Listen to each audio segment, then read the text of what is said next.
دریا کے کنارے ایک شخص بیٹھا تھا۔ کئی دنوں سے کچھ کھانے کو نہیں ملا۔ بھوک کی شدت جب حد سے بڑھ گئی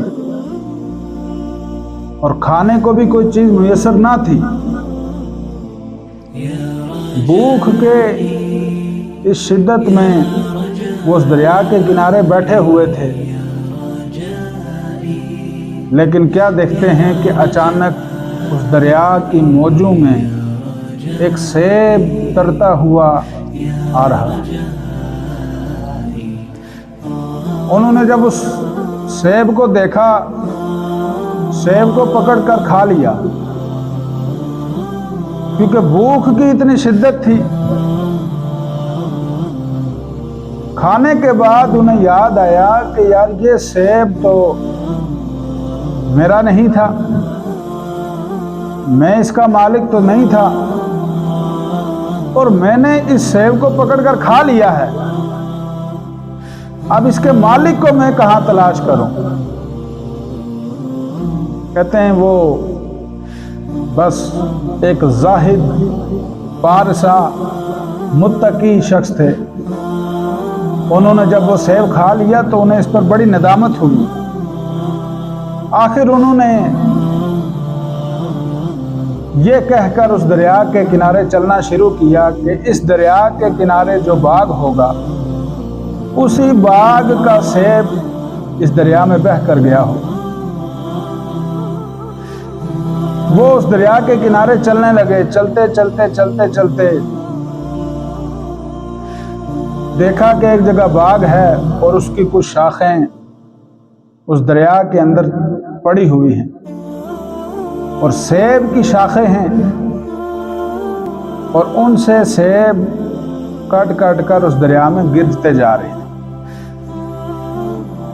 اب وہ بزرگ، وہ جو بندہ تھا دریا کے کنارے، انہوں نے کہا، پتہ لگایا کہ یار اس باغ کا مالک کون ہے۔ جب پتہ لگایا تو پتہ چلا کہ اس باغ کا مالک، جن کا نام حضرت سیدنا عبداللہ سومعی رحمۃ اللہ تعالیٰ، وہ اس باغ کے مالک ہیں۔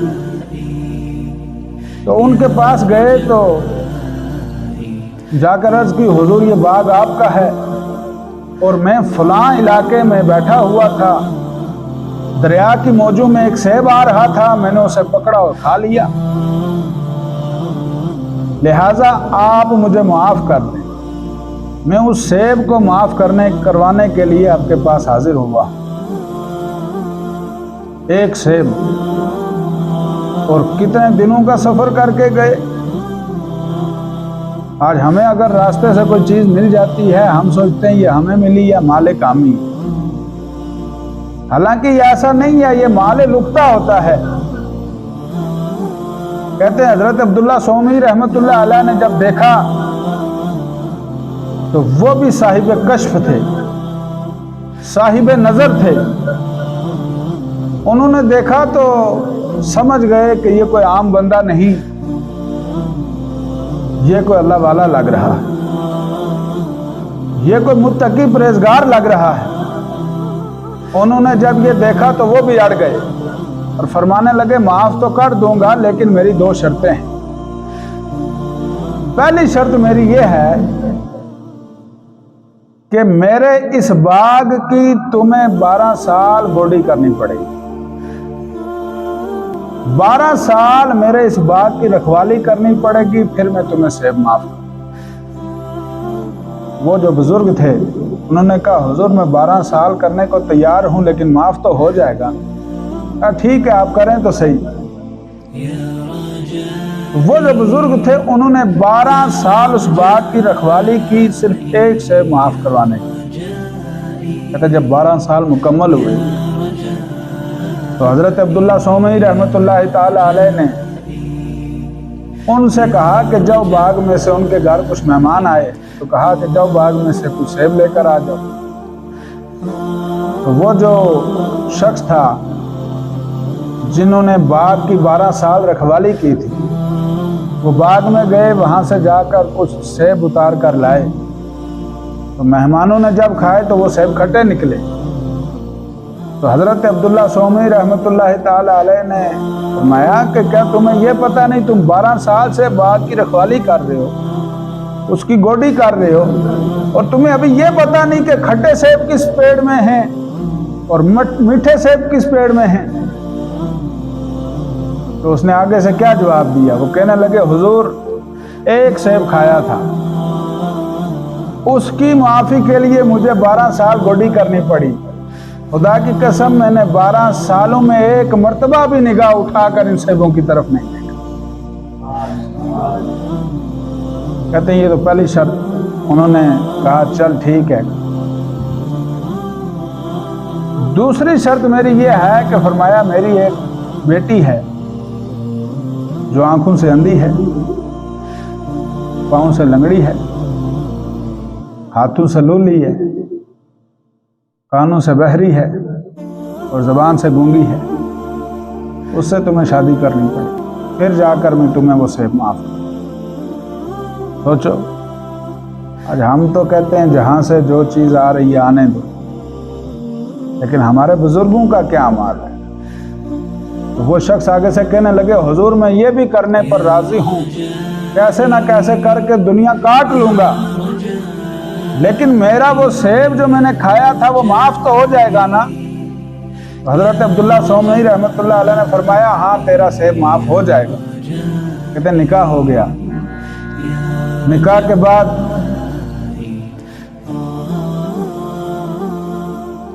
حضرت عبداللہ سومی رحمۃ اللہ علیہ نے اس شخص سے فرمایا کہ فلاں کمرے کے اندر تمہاری بیوی موجود ہے, تم جاؤ اپنی بیوی کے پاس. کہتے وہ شخص جب داخل ہوئے کمرے میں تو کیا دیکھتے ہیں ایک حسین و جمیل شہزادی بیٹھی. وہ شخص واپس لوٹے جلدی میں تو سر جو ہے وہ دروازے سے ٹکرا کر ان کا سر پھٹ گیا اور سر سے خون بہنے لگا. واپس آئے تو حضرت عبداللہ سومی رحمۃ اللہ علیہ نے فرمایا کیا ہوا, کیوں واپس آ گئے ہو؟ کہا کہ حضور مسئلہ یہ ہے. کہا خون کیسا؟ کہا کہ میں بھول کر کسی دوسرے دروازے میں چلا گیا تھا, مجھے معلوم نہیں تھا کہ کون سے روم میں جانا ہے, کون سے کمرے میں جانا ہے. تو حضرت عبداللہ سومی رحمۃ اللہ علیہ نے فرمایا تو غلط نہیں, تو صحیح جگہ پر گیا ہے, وہی تمہاری زوجہ ہیں. کہا حضور وہ تو بڑی خوبصورت ہیں. کہا میں نے اندھی اس لیے کہا کہ اس نے اپنی آنکھوں سے آج تک کسی غیر محرم کو نہیں دیکھا. وہ گونگی اس لیے ہے کہ اس نے اپنی زبان سے آج تک کسی کو تکلیف نہیں دی.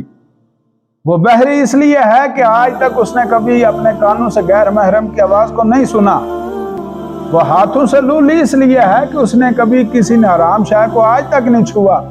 اور پاؤں سے لنگڑی اس لیے ہے کہ آج تک وہ ناجائز چیز کی طرف پاؤں سے چل کر نہیں گئی. اس لیے میں نے یہ کہا. کہتے ہیں جب نکاح ہو گیا تو ان دونوں کہ جب جسم ملے, اولاد ہوئی, بیٹا ہوا, تو اس کا نام شیخ عبد القادر جیلانی ہے.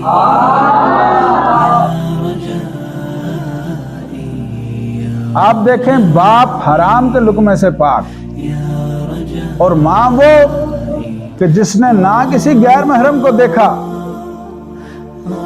نہ کسی غیر محرم کی آواز سنی, نہ کسی ناجائز چیز کی طرف چل کے گئی.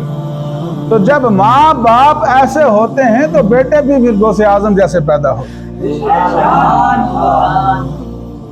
حرام کا لقمہ اگر باپ اپنی اولاد کو کھلائے اور پھر آ کر باپ کہے نہیں جی ہمارا بیٹا جو ہے وہ ہمارے ساتھ بدتمیزی کر رہا ہے, وہ جناب اس انداز سے پیش آ رہا ہے, اقبال نے کہا تھا سبب اس کا کچھ اور ہی ہے جسے تو خود سمجھتا ہے کہ زوال بندہ مومن کا بے زری سے نہیں, کہ تو دیکھ تو صحیح کہ کس وجہ سے وہ اس انداز سے تیرے ساتھ پیش آ رہا ہے.